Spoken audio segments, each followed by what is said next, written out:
टिटानोबोआ नाम का मतलब है टाइटैनिक बोआ। यह सांप सच में बहुत बड़ा था। जब साइंटिस्ट्स ने पहली बार इसकी बोन्स देखी तो वह हैरान रह गए। उन्होंने ऐसा कुछ पहले कभी नहीं देखा था। Explorer SS2।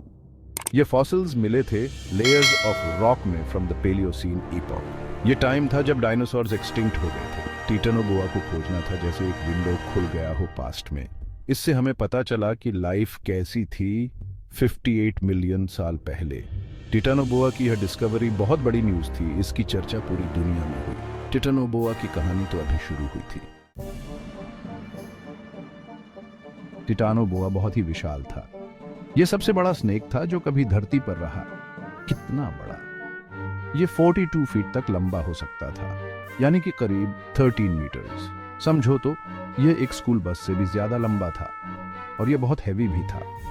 साइंटिस्ट्स का अनुमान है कि उसका वेट करीब 1.25 टन रहा होगा, यानी कि एक छोटी कार जितना भारी। Scientist SS1। इस स्नेक की बॉडी भी बहुत थिक थी। सबसे ज्यादा चौड़ाई में यह करीब 3 फीट अक्रॉस था।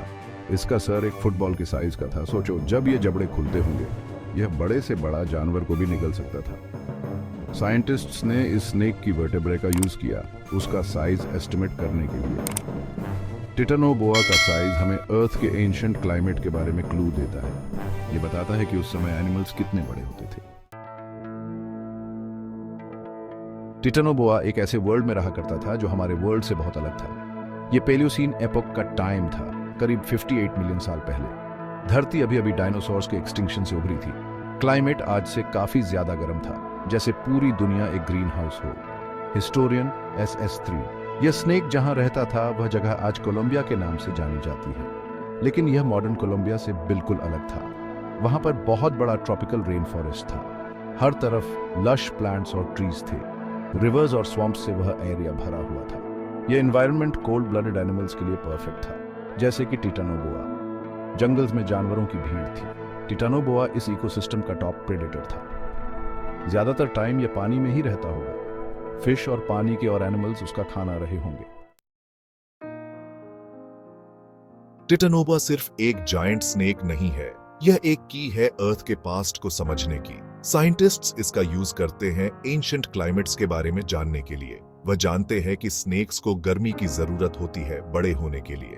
तो टिटानोबोआ का साइज हमें बताता है कि उस समय अर्थ काफी गर्म थी। यह सजेस्ट करता है कि ट्रॉपिक्स आज से करीब 10 डिग्रीज सेल्सियस ज्यादा गर्म थे। यह इंफॉर्मेशन क्लाइमेट साइंटिस्ट के लिए बहुत इंपॉर्टेंट है। इससे उन्हें यह समझने में मदद मिलती है कि अर्थ का क्लाइमेट कैसे बदला है समय के साथ। टिटानोबोआ हमें एवोल्यूशन के बारे में भी बताता है। यह बताता है कि कैसे एनिमल्स अलग अलग एनवायरनमेंट्स में अडेप्ट होते हैं। गर्म पेलियोसीन वर्ल्ड में बड़ा होना एक एडवांटेज था। टिटानोबोआ को स्टडी करके साइंटिस्ट्स यह समझ पाते हैं कि एनिमल्स कैसे और क्यों इवॉल्व होते हैं। इस स्नेक के फॉसिल्स हमें और भी इंपॉर्टेंट क्लूज देते हैं। यह हमें उन प्लांट्स और एनिमल्स के बारे में बताते हैं जो टाइटनोबोआ के साथ रहते थे। आज के स्नेक्स तो टाइटनोबोआ के सामने बहुत छोटे लगते हैं। एनाकोंडा को अक्सर सबसे बड़ा स्नेक अलाइव कहा जाता है, लेकिन सबसे बड़ा एनाकोंडा भी टाइटनोबोआ के आधे साइज का ही होता है। रेटिकुलेटेड पाइथन, जो कि एक और जायंट स्नेक है, वह भी इससे काफी छोटा है। यह मॉडर्न स्नेक्स ज्यादातर 30 फीट से ज्यादा लंबा नहीं होते, जबकि टिटानोबोआ 42 फीट तक पहुंच सकता था। वेट में भी बहुत डिफरेंस है। एक बड़ा एनाकोंडा 550 पाउंड तक का हो सकता है। यह इम्प्रेसिव तो है, लेकिन टिटानोबोआ के सामने कुछ भी नहीं। यह एंशिएंट स्नेक 2500 पाउंड तक का हो सकता था। मॉडर्न स्नेक्स अपने आप में जायंट्स है, लेकिन अपने एंशिएंट रिलेटिव के सामने यह ड्वार्फ्स लगते हैं। आज के स्नेक्स इतने छोटे क्यों हैं? इसकी मेन वजह है क्लाइमेट। आज का वर्ल्ड टिटानोबोआ के टाइम से ज्यादा ठंडा है।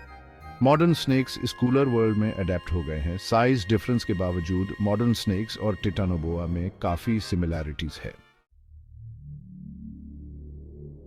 टिटानोबोआ ने बदल दिया है हमारा नजरिया प्रीहिस्टोरिक लाइफ के बारे में।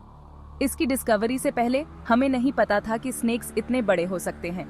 इसने एक्सपैंड किया है हमारी अंडरस्टैंडिंग कि पास्ट में क्या क्या पॉसिबल था। इस जायंट स्नेक ने साइंटिस्ट्स को मजबूर कर दिया है अपने आइडियाज रीथिंक करने पर एंशिएंट इकोसिस्टम्स के बारे में। यह बताता है कि डायनासोर्स के बाद का वर्ल्ड भी सरप्राइजेस से भरा हुआ था। इस स्नेक की डिस्कवरी हाईलाइट करती है कि हमें अभी भी कितना कुछ जानना बाकी है। नए नए फॉसिल्स हर समय मिलते रहते हैं। हर फॉसिल में यह पोटेंशियल है कि वह हमारी अंडरस्टैंडिंग ऑफ द पास्ट को बदल दे। टिटानोबोआ पब्लिक इमेजिनेशन को भी कैप्चर करता है। यह म्यूजियम्स और डॉक्यूमेंट्रीज में दिखाई देता है। लोग इस इनॉर्मस स्नेक से फैसिनेटेड है। यह इंटरेस्ट साइंस एजुकेशन को प्रमोट करने में मदद करता है। टिटानोबोआ बन गया है एक गेटवे अर्थ के पास्ट के बारे में जानने का। अंत में टिटानोबोआ की लेगेसी सिर्फ उसके साइज से कहीं बढ़कर है। यह हमें बताता है कि अर्थ कभी कितनी अलग थी।